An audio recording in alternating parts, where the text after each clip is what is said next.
Thank you very much, Lorna and Allison. And hi, everyone out there joining via Zoom.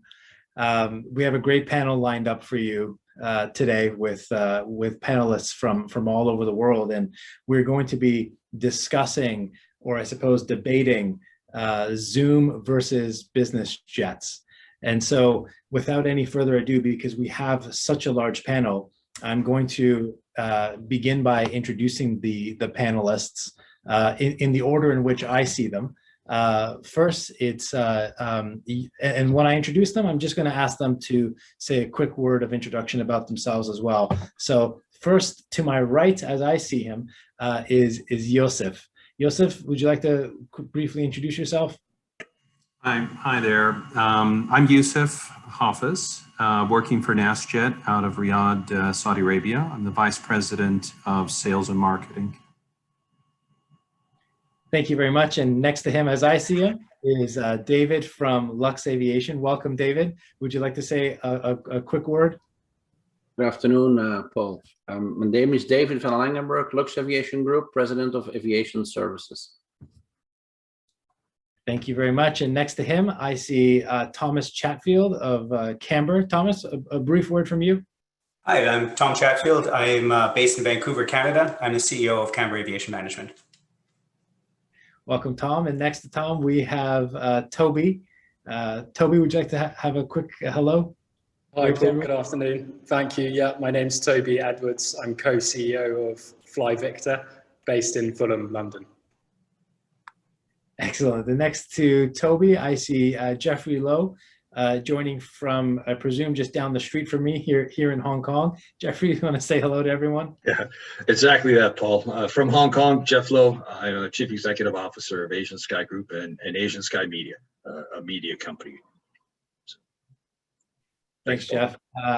And last and certainly not least, I have Adrian Chalker. Adrian, would you like to say hello to everybody? Hi, I'm Adrian Chalker. I live in Seattle, in the States, and I'm the Director of Custom Services for Adventures Abroad, a Canadian adventure travel company. Excellent. And I believe that Adrian wins the background contest with two wonderful guitars. I believe I see a Fender back there.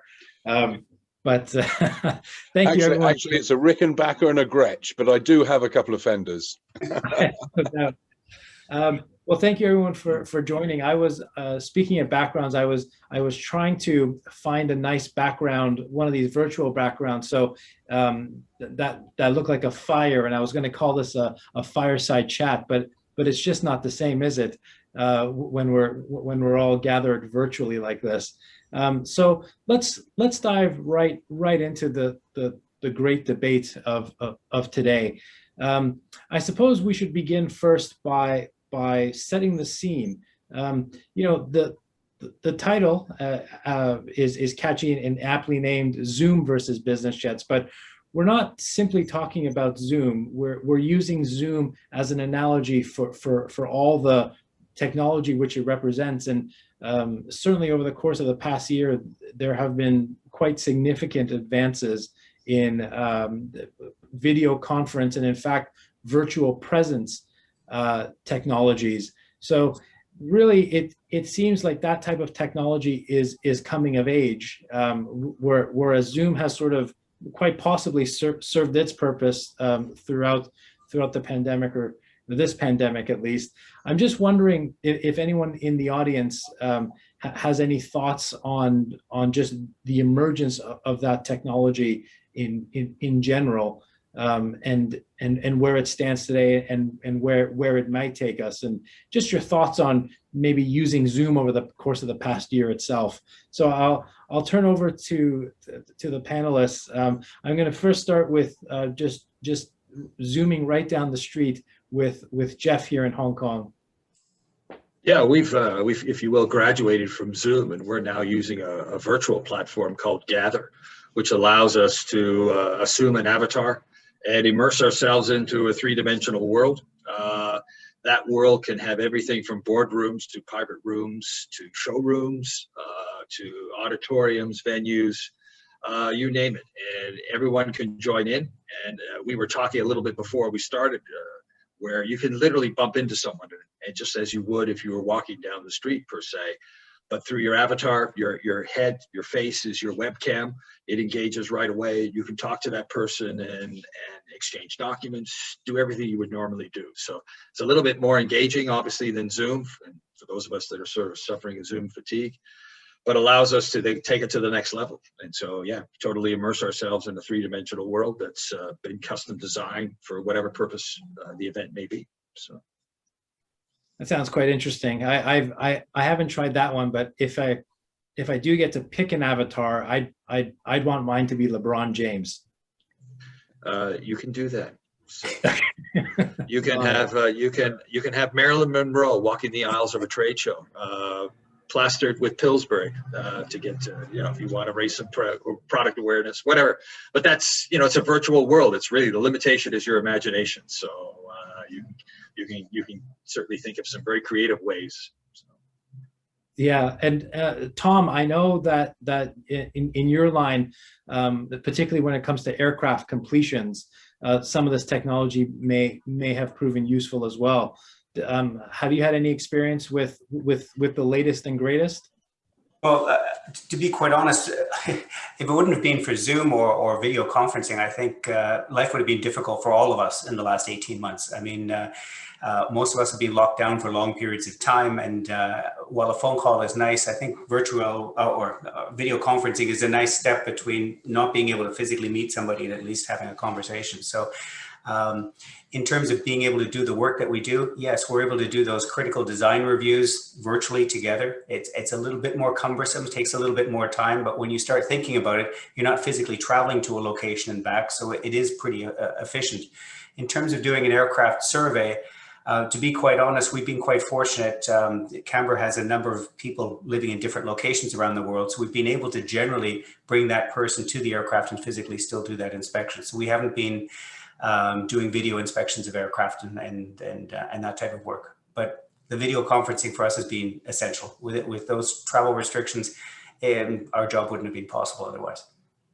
It's quite interesting. I know, having visited some of our offices around the world, we've invested a lot of money prior to the pandemic in these virtual presence conference rooms, and they're extraordinarily expensive and really the exact opposite when it came to their usefulness.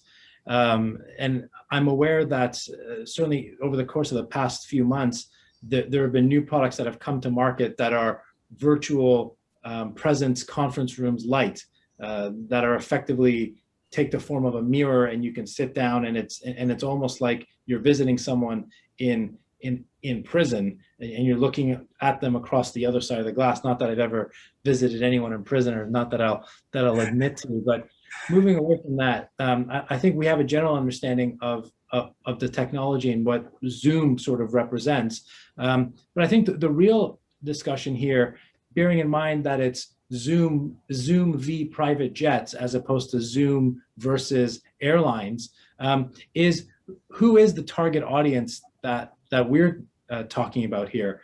There certainly are differences between our target audience, which is ultra high net worth individuals and large corporates, compared to the airline market. So we're talking about private, mostly business travel, and I'm just wondering some of the panel's thoughts on our audience and the differentiators, particularly in this context. So let me start by turning over to Daniel from Lux Aviation. You deal with this target audience on a daily basis. I mean, what are some of your thoughts about their characteristics? Thank you, Paul. Well, I strongly believe that our target audience and the audience that we're discussing about in this panel, the beneficial owners, the deal makers, as soon as they can, they will travel. We see that today happening. If they have a window of opportunity, they do travel. That is for many reasons. I think there's a lot of stuff that maybe we have not thought about, but like the human aspect of sitting together with someone and sharing a meal is so important in making a connection with someone. That is culturally related, but it's very important, and all those little nuances that we all know, but we might even not be able to describe. That is happening, and that's why especially these people, they do travel a lot. We have, if I look at our planning today, we have a 200+ fleet in management worldwide, and there is still a lot of activity going around, and that's specifically because decision makers, they want to see in the eye physically of the people they're dealing with. That's a great point, David. Thank you very much. Joseph, what about you? I know you're zooming in all the way from Saudi Arabia today. Tell us about your principles and their take on, Zoom and flying private, or any other thoughts. Yeah, that's a good question, Paul. Really, I think that things are going to go back to normal the way they were before. We have quite a large geographical area domestically here in Saudi Arabia. So we're seeing a lot of owners fly domestically to touristic destinations within the kingdom. Whether it's to some of our new projects, like up in the northwestern part of Saudi Arabia, there's a new city being built called Neom, or to the new Maldives, if you will, of Saudi Arabia on the Red Sea, which they're building a bunch of islands right now to replicate sort of or mimic the Maldives or something similar. So we're seeing a lot of domestic flights. They are itching to travel internationally. However, as they book those flights, they're booking them on the private business jets, and then they're changing their minds. And it has to do a lot with quarantine and restrictions on vaccinations, restrictions on traveling to the EU from the Middle East and so on, that they end up changing their mind. So they're still sticking to domestic travel, but as soon as things open up, I believe we're going to see it return to the way it was before. Thanks, Joseph. Yes, and I think a lot of people may not realize how large Saudi Arabia is, and in fact, I had to look it up myself not that long ago. It's quite sizable geography. So let me just turn it over to Adrian. Coming at it from a slightly different perspective, in the more travel and leisure segment, but dealing with similarly situated individuals. What are your thoughts on some of the defining characteristics of this audience, and how that may differentiate them from, frankly, the rest of us? Well, my perspective is standing back a little bit. I don't know very much about the private aviation industry, but I have a sense of how things are going generally. And of course, with the political situation as it is, well, that's going to probably increase the amount of Zoom and virtual communications, because I think we're probably entering a period of political instability as the American empire kind of morphs and recedes. So I think that will encourage both Zoom, but also with the type of corporate monopoly capitalism we've got, of course, there's a large trickle up. So, the wealth of many different countries are being is being more concentrated in the hands of fewer people. So in terms of the type of aviation, private aviation, that's very good for the business. But it also leads to political instability, which won't be very good for the business. So I think, for example, David, when he said that people want to see face-to-face, this is always going to be the driving factor, I think, in any business. And also, without that, it's very difficult to make better decisions. You need to know the places that you're making decisions about. You need to know the country and the environment and the culture of the different people that you're dealing with. So I think although Zoom and virtual communication will have a stronger influence with political instability and the changes that we're facing, I also think, along, as Yusuf and David said, face-to-face is going to be an essential part of the future. Thanks, Adrian. Toby, Victor is very much focused on this target audience and their desire to get there by more private means. So I'd like to hear some of your perspective as well on your exact audience. Thanks, Paul. Yeah, certainly. I mean, I agree with Joseph in terms of the return. We've already seen it just if we look at May volumes. we're back at 2018, 2019 year-on-year volume. So I don't think fundamentally there's going to be a change there with Zoom Online replacing this particular cohort of customers. And I agree exactly like David said, you know, the face-to-face is absolutely essential for this level of individual. And like ultimately we're human beings, and being is about experiencing and seeing people and building relationships. And it's fun. People want to have fun, however wealthy they are. And people who have fun tend to be more motivated and more successful. And I think everyone agrees that these online calls are not as fun as an in-person lunch, dinner, meeting in person, whatever it might be. So in terms of examples of people who have been flying, because clearly we're still in a very restrictive period at the moment, there's a lot of countries, you know, from the UK standpoint, we've got the traffic light systems, but you've got many people with second, third, fourth homes dotted around the place. Of course, in true lockdown, they weren't able to go to those places, so now they're wanting to visit their second homes, for example. There's a whole reason, and people clearly are working from those different places, but still need to get there. And the private jet is an ultimate tool for that. But we've seen it. I think there's almost a whole new cohort of customer off the back of the pandemic, which is the using the private jet, for example, to get a vaccine, right? We've seen people flying from certain parts of Europe to other parts of Europe in order to get a jab. Like, you know, these practical reasons, a bit like going to your second home and checking the boiler hasn't burst or whatever it might be, like general practical things. You need to travel, and you can't do that through this Zoom software. Zoom is efficient. Zoom is efficient, which gives you more time to have that fun. I mean, as someone who gets on that private jet and travels, he knows that he can still do business no matter where he goes, because he can always get online and do that business virtually if he has to. So I get that people still want to go and have that real life experience, but the Zoom and the virtual realities and the other kinds of platforms that are available allow him to do that and still do business. That's a really interesting point, Jeff. I agree with Jeff. I think for the captains of industry, you'll see both. They want to save time, and that's why they will travel. But I see the emphasis now on connectivity on the airplane is increasing.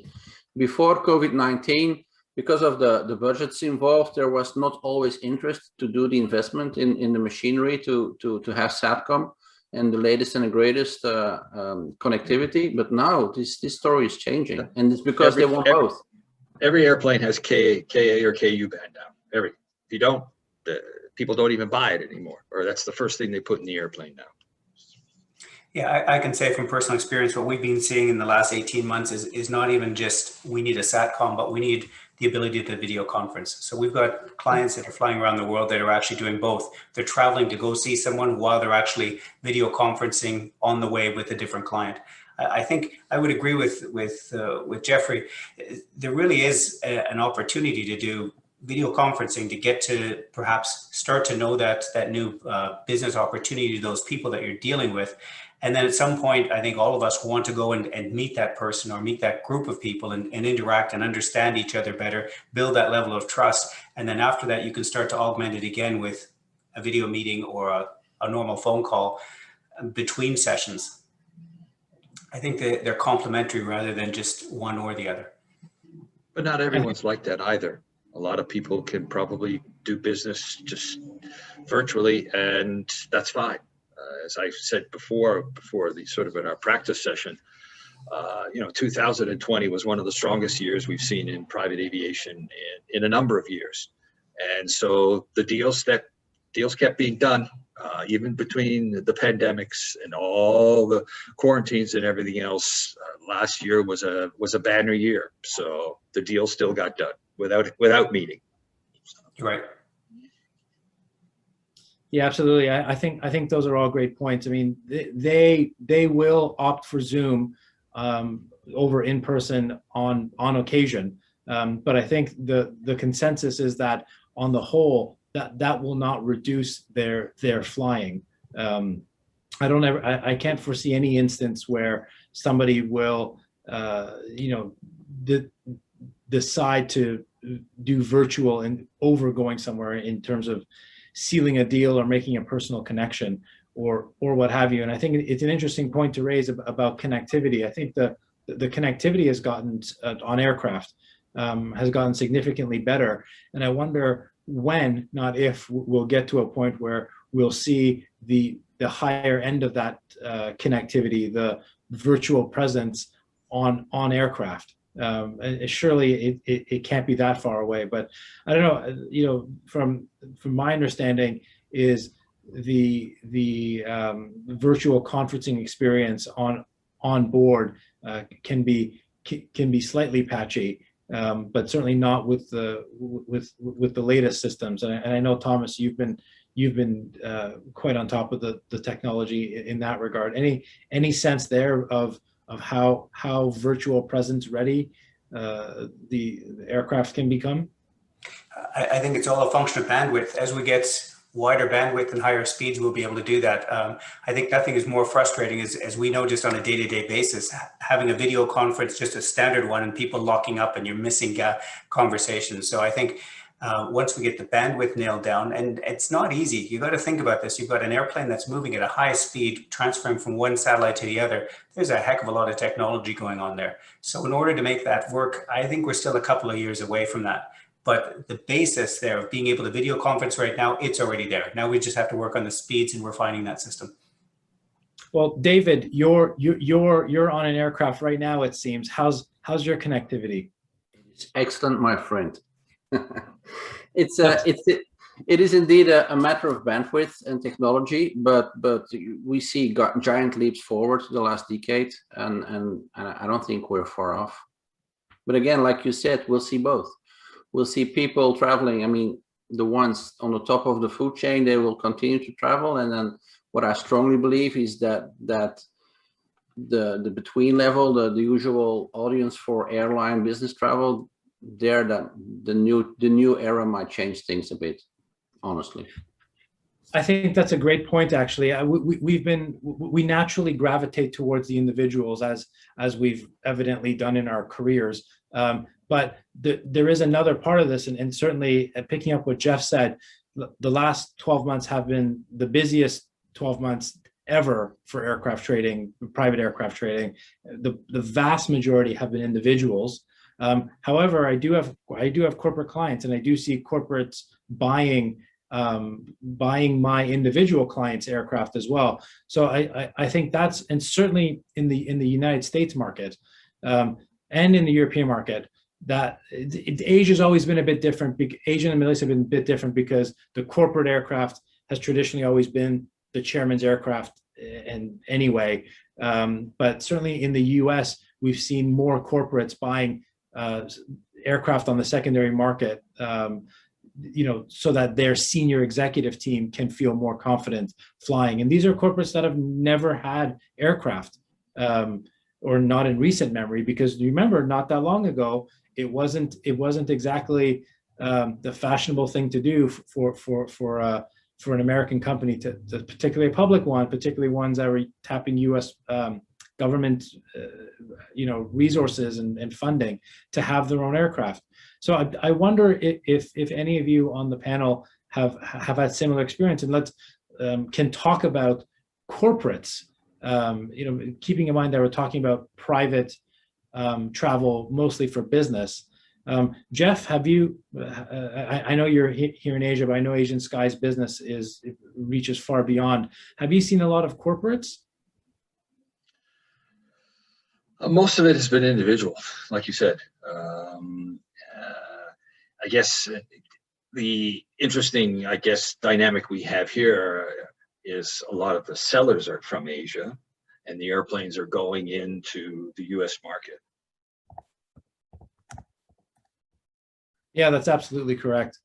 And I mean, I suppose, Toby, for Fly Victor, are you seeing that any of your clients are corporates? And I wonder if anyone's had the same experience on the charter market. Yeah, more the corporate clients we have tend to be smaller corporates, more like boutique investment banks rather than the big blue chips. But a point I think that you raised, Paul, about the kind of perception of flying privately. I do genuinely, my feeling is that the media are less kind of aggressive with regards to owning a plane. I think there are obvious benefits now in terms of the efficiency of getting from point to point, especially while the commercial airlines are recovering and the routes are down, but also just the safety, right?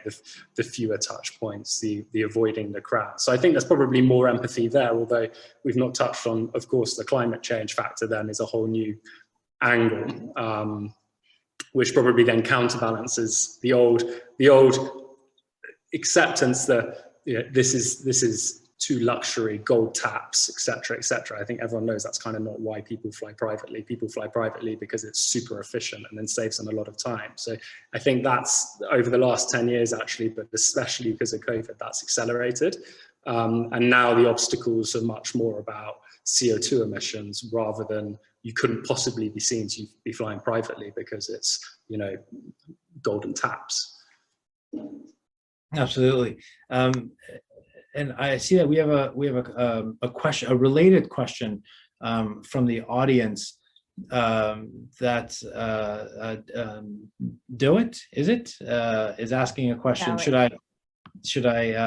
Will he zoom in, or do I read the question? I'm getting him to join us here as a panelist, just briefly, so he can appear live on the screen. Here he is. Hi, Dawit. How are you? Hi, everybody.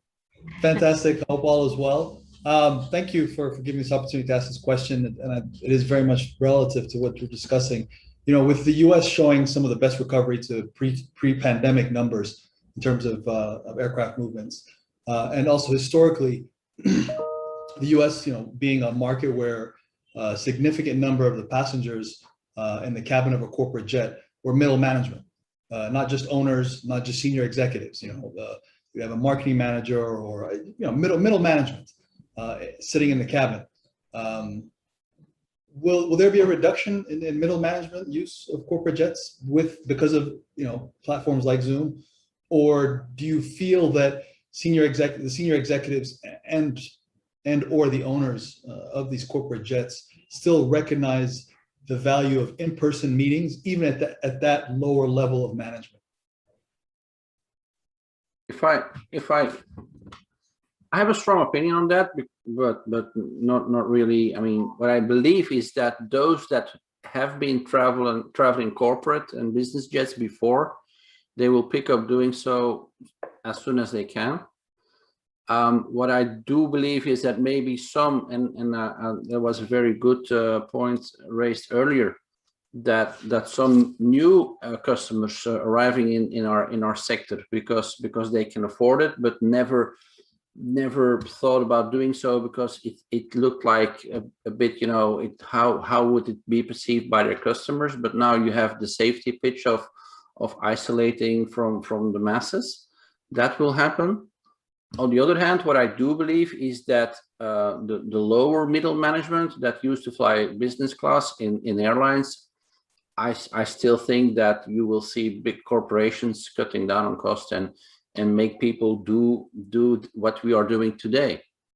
I mean, when I was a kid, there were two kind of people in my school. There were the Atari guys and there were the Honda motorcycle guys, and you were either one or the other. But now the last year and a half, we have all been pushed and learned to become Atari people. So this is the new reality. I mean, that's my opinion.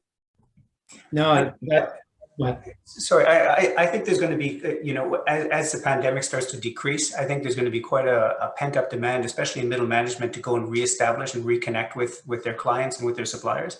So I think what we're going to initially see, and maybe Toby will be able to prove it in a call or in a discussion in a few months, there's going to be an initial swell of that going on to just get that contact going again and to reestablish the relationships and get things moving forward. And then I think it'll start coming back to how it was previously. Now, one thing I think we really have to understand is that the airlines are not able to take you from point A to point B as efficiently, or even possibly do it in some locations right now. So if you need to meet that client and you need to get the deal going or make things happen, you're going to have to go by private jet because there really isn't any other option at this point. So I think there'll be a swell, and then it'll start calming down as the airlines start picking it up again, and you start being able to make that nice mix between, you know, Zoom and live. Just add on to that, Thomas, like, I don't think, obviously travel before cost something. And of course, if we're just talking about private jets for business travel, there was an expense there, but I think everyone saw that as an investment, right? To get a deal done that you might not otherwise have got done. In fact, I know a client who, for example, has a helicopter in the Northern England, and he told me that the only way he could do a deal that he got done in Battersea in the UK was because he had a helicopter for that occasion. Okay, so it's similar. It is a real benefit, tangible benefit. But the other thing is, if you're getting a competitive advantage because you're traveling pre-pandemic and now you have a business jet, you're a corporate, you own a jet, or you decide to charter, you're taking the plane anyway. Why wouldn't you take your middle management, your marketing manager, who might just add value, get the deal done? You're only increasing your competitive advantage against someone who's not using business jets. So I think it's going to increase, but I think everybody is far more thoughtful about their business travel. One, because of Zoom or Teams, Skype, but also because of this environmental footprint. And I really think it's less about the cost, because people travel to create opportunities because in the long term, they think that will make more profit. I think it's less about saving cash and more about, okay, our CO2 emissions halved in 2020 because we didn't do so many business class flights. And it's similar with the private jets, right? If nobody could fly in April last year.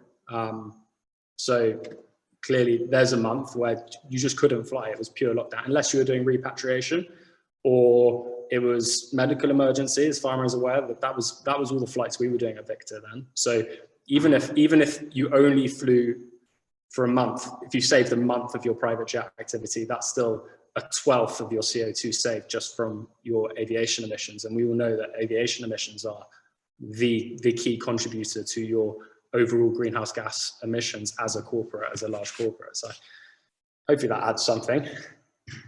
Yeah, absolutely. There's two really good points in there, and I'd like to address both.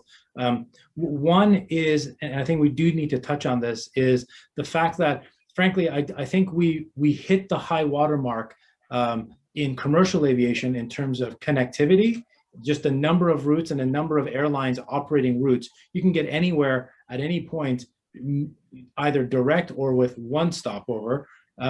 And two, just in terms of cost, I still tell people that I flew on a number of occasions from Hong Kong to Johannesburg for less than $400 US. So return, by the way, those days are over. So just in terms of the connectivity, I think that's a really interesting point that someone made, and it also does go to Dawood's a comment as well, because there will be instances where, quite frankly, it is more efficient to fly private in one form or another. And I think with the with the increasing prevalence of the Fly Victors and your various competitors of the world, that also becomes a realistic possibility for corporates. But moving on, and Toby, thank you very much, because you have identified the elephant in many corporate boardrooms, and that is the ESG angle, and it's going to become increasingly important. And you absolutely are correct. We're all very proud of how small our carbon footprints are this year. I don't think aviation's had a lower carbon footprint than the last time the carbon footprint was this low. It was Orville and his brother flying the Wright Flyer. But we do need to talk about this, because it is important. And some people will make light of it, and some people will say, it's just people pretending to be environmentally woke. But let me ask you, and I'm just going to go right down the line because it's an important one. Starting with Joseph, what are your clients? Are your clients even mentioning ESG? How relevant is it, or isn't it? Yeah, I think it's a topic we're starting to discuss. And it's funny, it's interesting, because we discussed this in a previous panel about how important CO2 emission is.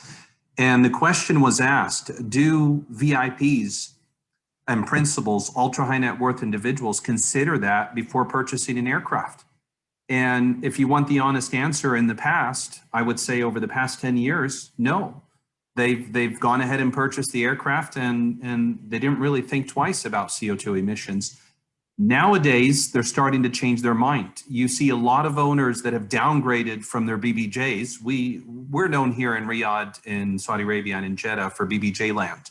Everything used to be a BBJ or an ACJ, if you will. There were probably about 20 or 30 of them based here in Saudi Arabia. And everybody wanted to travel with the kitchen sink. And now we're seeing a change where people are downsizing, and it's for different reasons, cost-effective reasons, if you will. And we talked about corporates a little while ago. We're seeing chairmen of hospitals, major hospitals here, taking their whole team with them to go visit a site somewhere within the kingdom and then come back the same day. So they want that convenience, they want that privacy. And I believe it's a topic that needs to be touched base upon more. And the ultra high net worth individuals here are starting to consider that. Thanks. David, I know Lux Aviation is very attuned to this topic, and as a company takes steps to reduce its footprint. But do you have any particular thoughts on picking up on what Yusuf said about the clients themselves and their sensitivity to it? Are you being asked specific questions? And yes, we do, and I fully agree with what Yusuf said, and we also embrace the question, and we encourage people to ask the question.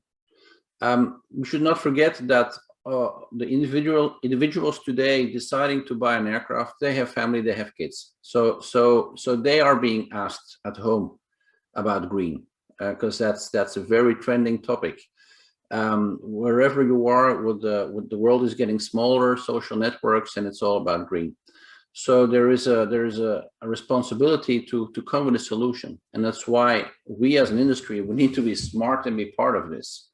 And I'm really shy of opposing or spending lots of time on giving arguments why we are doing what we do. No, we should explain to people what we are doing to become green, and which steps we are taking, and they should be tangible, real steps, not window dressing.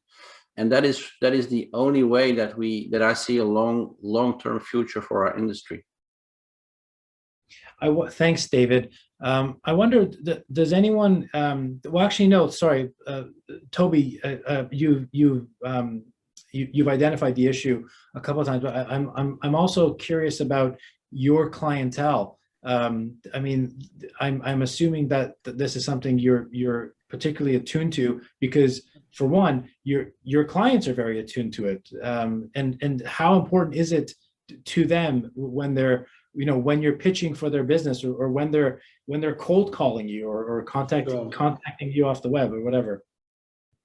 Yeah, thanks, Paul. I think for context as well, it's important because if aviation is 2% roughly of greenhouse gas emissions, private jets is only 2% of the 2%. So to begin with, that's interesting. I also think that the sector is doing extraordinarily well as a whole. I think operators, manufacturers, brokers, there has been a really concerted effort to improve things. And there may or may not be some greenwashing in there, but I think on the whole, people accept that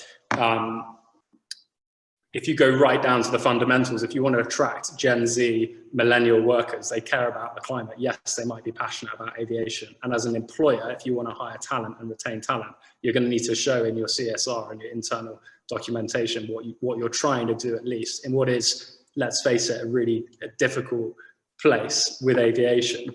Paul, in terms of, clients, do they care, don't they care? Quite frankly, some clients they don't give a damn, and they're like, this is greenwashing. And they might be saying that about the fact that climate change is even happening still, would you believe it? Or they might be saying it about carbon credits. But at Victor, we, like many of our peers and competitors, are doing mandated carbon offsetting with United Nations approved accredited programs where everything is completely transparent and it's all measurable. And I think it's the transparency and the measuring that's just absolutely key, because you have to start somewhere, and aviation, as we all know, is all about safety.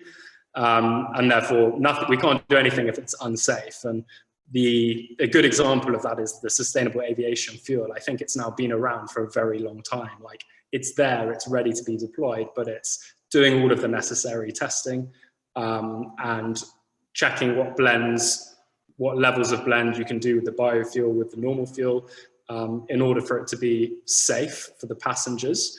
And then it's just rollout, education, bit by bit. But having been in the sector for a few years now, you can really sense it and feel it, and things are going in the right way. And there's tangible things such as flying more optimal routes, so burning less fuel in that way, being more efficient. There's all the new great aircraft coming out and how manufacturers are making planes far more efficient, burning less fuel.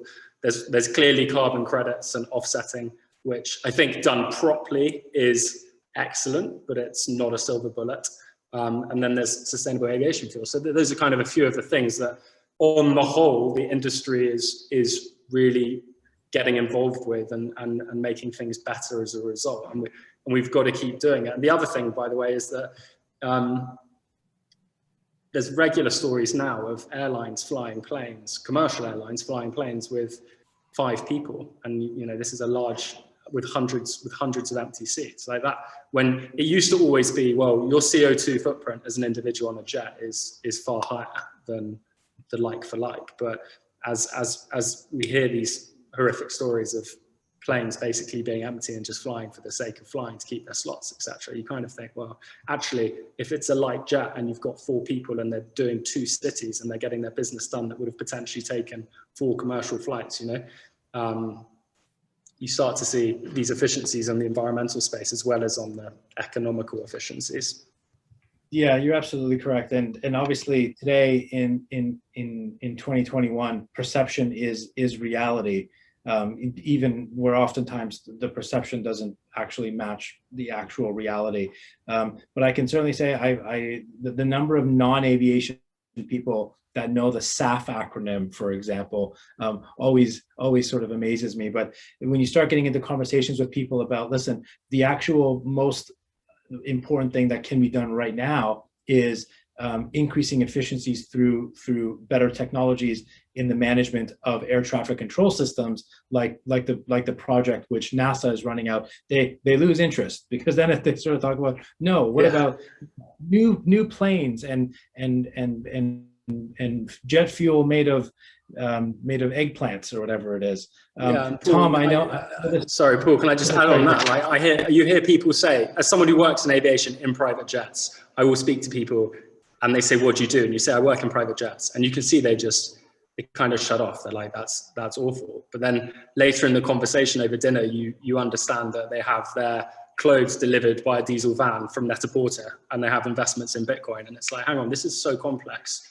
We can't be making these big generalizations. Sorry to interrupt. And that's just lovers and lovers, but go ahead, Joseph.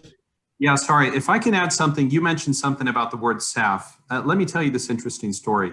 I was speaking with a client of ours here in Saudi, a new client, and he used this word and he approached me and he said, we're looking for sustainable aviation fuels.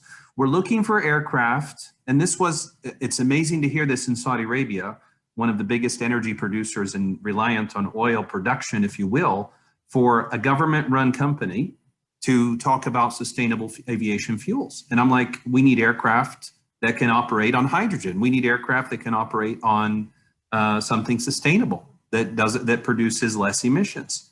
And I'm like, wow, you know, this is really a topic that's starting to move here in Saudi Arabia. And I think with NEOM, I just answered a question for Yuri. The new city that we're building, NEOM, is going to have 0 emissions, no cars. And that's the push, you know, sustainable fuels and 0 emissions. Indeed. Tom, have you had, particularly with, I know sometimes you're working with clients that are buying older aircraft and refitting them. Do they ask you to, you know, refit them with fuel tanks that use fairy dust as fuels, or?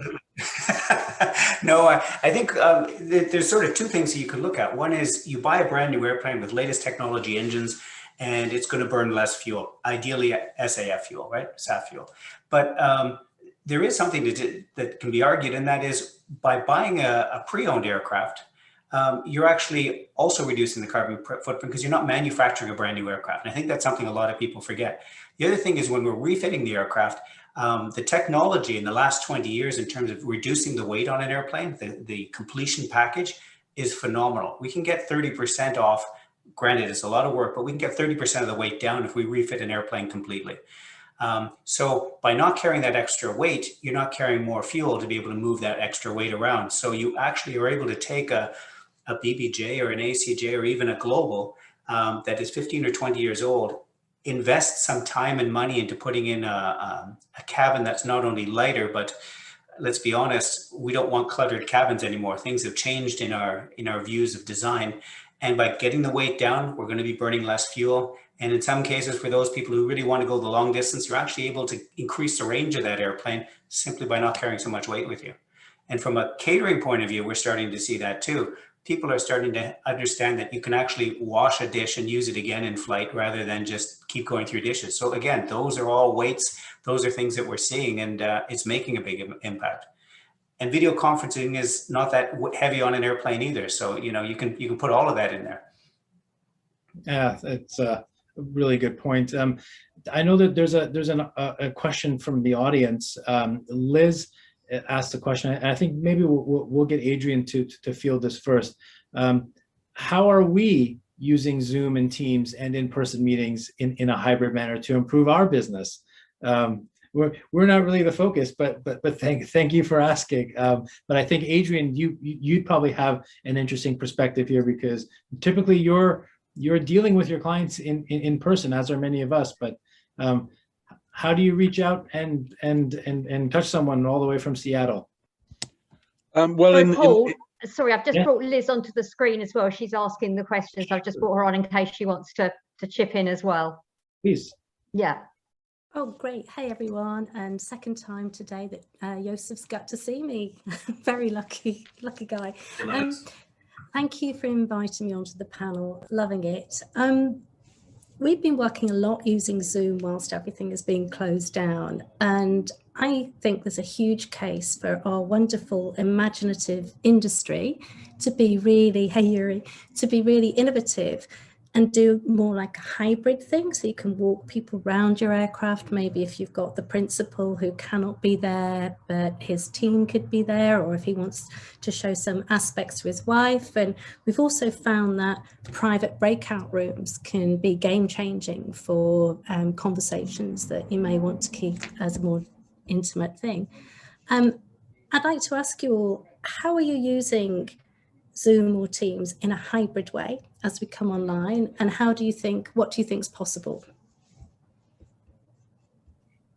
Well, from the leisure business perspective, from my perspective, one of the ways we've been using Zoom is to keep contact with all the staff members, because we're all working from home. So it's been an essential part of communication to, you know, retain business practices and keep everything going. In terms of hybrid stuff, I've used Zoom on 3 or 4 occasions with clients who wanted a face-to-face because they're not traveling and they're considered, because I design mostly groups and I line produce documentary film crews and stuff. So the types of information that you need to put over are quite detailed, and so a Zoom and a face-to-face has taken the place to some degree from an actual physical meeting. And so it's a very useful tool, but it hasn't become the most dominant feature of our communication. That still remains email and telephone, but nevertheless it does have a place. Yeah, I agree with Adrian as well, Liz. I mean, we're using MS Teams in our office and it's connected to Outlook. I mean, there's a lot of benefits to it internally. We'll be in the same, next door to each other, and we're still using MS Teams, connecting with everybody else in our office. So having that social distancing is also a big plus, using MS Teams or using Zoom, if you will, and it's helpful. Nonetheless, we still get together occasionally within a conference room, keeping the door open and social distancing. So we sort of mix and match So, and we give those the freedom. Who wants to work from home can work from home. Who wants to come to the office comes to the office, and so on. So it's sort of a 50-50 match between, you know, in person and online as well. If I can, I think we are using also Teams very actively, and we have the same phenomena. People are actually walking out of a shared office to be alone in that Teams meeting because it's more comfortable doing that way. But on the other hand, I do see a large need for social connection, having just a small talk together. And it is such an important part of life. Also our business, also as a company, for the mental health of our people, we should not underestimate that. So we can do a lot with artificial intelligence, new hybrid solutions, the Zooms and the Beyonds. But those fine little nuances of just being together as human beings and sharing thoughts and ideas and just have a laugh and have a drink. I'm Belgian, never underestimate the drink. So it's important. It's important to keep us happy, and happiness is good. Yeah, beer and muscles all day. I know, Jeff. I recall at the beginning of this, Jeff made some great points about the technology that they're using, and now you made a joke about LeBron James being my avatar. But Jeff, you're a prime example of this. You guys are doing it. Yeah, I mean, it's something we're doing in our daily business, and it's something that we offer our clients as well. The opportunity to try a different avenue, certainly when it comes to branding and creating awareness. And certainly for us, we think, like I said, the platform that we've been using, Gather, allows them to take it to another level. And that's important because we all talk about engagement. We all talk about networking and trying to online somehow get more of a personal interaction. And certainly the Gather platform, the one that we're using, we feel is the best one that's out there that allows us to achieve that. And so we've been using it, and it fortunately is resonating with people, and people are trying it, and people are seeing that I think we've all talked about it. I think in the end, there's the two are going to coexist together. A lot of talk about hybrid. I think, you know, the issue you've got is those personal events that we had in the past, the trade shows. You know, they would, you know, you talk to some of the organizers and they got 250 or 300 people, and then they went online and now they get 800. And so they're faced with this dilemma that I've increased my audience like threefold, and we've experienced it on our side as well. And so how do I keep engaged with that audience and yet step back to doing business a little bit the old way too, which is the personal? And so the answer is you do both. And I think going forward, we'll see an MBA or a A-Base or an E-Base, which has the in-person show in Geneva, if you will, but will have also, if you will, latched onto that, the opportunity to have a hybrid event as well, where people can go to the Static, walk through the airplanes, or visit the, you know, the Dassault Chalet or the Gulfstream Chalet, meet with whoever they want to, do that online as well. And the great thing for OEMs and everything, it expands their audience. And that guy who can't afford to go to Geneva, he can still go to the show now, and he can still get engaged and maybe get that first time experience of walking through a TEDx and going, wow, or walking through an Airbus or something and going, wow. And the technology is also such that, you know, you can have a guy who comes into the cabin and he says, wow, but, you know, I'd like it this way. And you can reconfigure it for him and get him to come back in the next day and show him what it looks like. Well, this is what you asked for, and this is what we can do for you. Put his colors in, reconfigure the floor plan and everything else. And so the engagement level, and therefore the ability to keep him online and keep him with you and respond to him with these virtual platforms is greatly enhanced. And we were talking about it earlier, about that allows you to be so efficient as well. Yes, if it can be, it's great to have that beer, but frankly, guys, there are a lot of guys out here that don't need the beers, okay? And a lot of guys, we talked about corporates before, Paul, that, you know, they're, for lack of a better word, they're institutional buyers. Yeah. they don't care about trust, okay? I'm buying an airplane. I got my team. We're going to do our due diligence. We're going to tick our boxes. And if it ticks all the boxes, we're going to buy your airplane if we can come to a deal. I don't care whether I trust you or not. I'm only interested in your airplane. I don't have to like you, okay? So a lot of it isn't necessary either. A lot of people can do that online. Thank you very much. So. Yeah, it's a really good point. A couple of interesting things came out from what you said. But first, I just want to thank you for representing de Havilland with your shirt. Go Canada! I tell you, greatest aircraft. They just don't make airplanes like they used to. What can I say? even so that actually, a lot of what you said leads me to a good audience question. Gil asked, once we get back to being in person, are executives going to be comfortable using Zoom at all to build trust with their new customers? And actually, what I want to carry that on to is, are people going to be comfortable having face-to-face meetings? And again, we're now talking about corporates more than anything, but also about the principals as well. I can mention, you mentioned that some of the big online conferences, they have 800 people. Certainly my experience has been probably 799 of those people are like bots from China.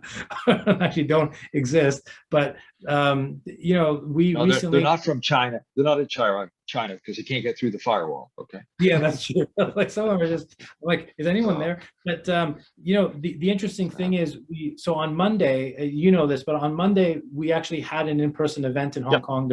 There's 150 people that attended, aviation people that attended. And I got to tell you, at the beginning session, and I've been to a lot of conferences like all of you have, at the beginning session, the networking session, I was sort of watching people, and there was a bit of awkwardness because it's been so long, right? So even though we said, look, it's fist bumps and elbows only, so forget about the awkwardness trying to go like this. People were just, how do you do this? How am I supposed to interact with people again? And we've had it pretty good in Hong Kong in terms of, not having as many limitations on social distancing. But I know we talked about this before, and I know we're running out of time, but I'm gonna turn to everyone's sort of last tweet. But Jeff, I want your tweet to be, because we did talk about this before we got on, and you were mentioning, and I've seen this as well, that we talk about the characteristics of our customers. Do you want to talk about quickly, are your customers getting older or younger, and what impact do you think this is going to have? And then I'm just going to go straight down the line for last thoughts, last tweets. Yeah, I mean, they're definitely getting younger. Not too surprising. And a lot of guys are, they're unicorns. Okay, and that 3 weeks ago they weren't. Now they are. And so this is the dynamic you're dealing with. And frankly, Gen Y, millenniums, they're online guys. They're using their smartphone. They use it all the time. And so that's the medium that they communicate with people. That's the medium that they build trust over. And those are who the buyers are going to be. And those are who I think, when we look, we find who are those new customers that are trying out our industry as well. So those are the ones we got to engage with, and we have to engage with them through the medium that they're used to. And that's online, that's virtual, that's using maybe not Zoom, but certainly other platforms that are more engaging. So, indeed, thank you. Yosef, your final closing thought, closing tweet? My final thought, things are going to be back to normal. We're going to fly more in the future, and we're going to use less of Zoom. I tell you that. So that's my final thought. Amen. Adrian, your parting tweet? I would agree. I think it's going to, travel is going to come back. It's going to have to be more flexible with pandemics and social unrest and stuff. But generally speaking, I think face-to-face is going to return, and Zoom is going to be a backup rather than essential. Indeed. Toby? Yeah, I'll continue to agree, but be positive about Zoom. I think the last 18 months, one of the silver linings is kind of getting everybody up to speed with online calls. A lot of people are very skeptical. We're all very comfortable with them now. That's got to be good news for when it isn't practical to have that face-to-face meeting. Good point. Tom, your thoughts? I think it's going to be a mix. It's going to be a buffet. You're going to be using both of those elements at different times, where it's more appropriate. I think now we're coming into a situation where it's suddenly a luxury to be able to meet people again, to be able to read people, be able to break bread, have a drink coffee, whatever it is. and get to know that partner that you've only known virtually up until now. So I think I agree with everyone. Things are going to pick up quickly, and we'll choose the right tool for the right occasion. Well said. David, last word belongs to you. I agree with both opinions. I'll take Jeffrey. I mean, there will be kids that love to go and do a virtual visit of Venice, and then you have at the end they would love to see it in real life. And I agree with Joseph that they will jump on an airplane and go and visit. So I think we'll see the continued use of both tools. Well said as well. I know that we are out of time. Sorry for going a couple minutes over, but I just want to take a moment and thank everyone for a lively discussion, including members of the audience. Thank you for your questions. Sorry, I missed a couple of them, but feel free to get in touch with anyone on the panel and continue the discussion via electronic means, and hopefully one day soon in person. Thank you again. Thank you, panel. Thank you, Alison and Lorna. Thanks very much, Paul. And I'd like to add my thanks to our panel here. And as Paul says, to the delegates who bravely jumped into the fray to join the discussion today. So before we move on to our next session, I'd just like to remind you to keep putting any questions in the Q&A box rather than in the chat, so that we'll get to see them more readily then. We are recording this session, and we hope to have the recordings available by midweek next week, once we have our speakers' permissions to distribute them. So I'm going to hand you over to Alison now, who will introduce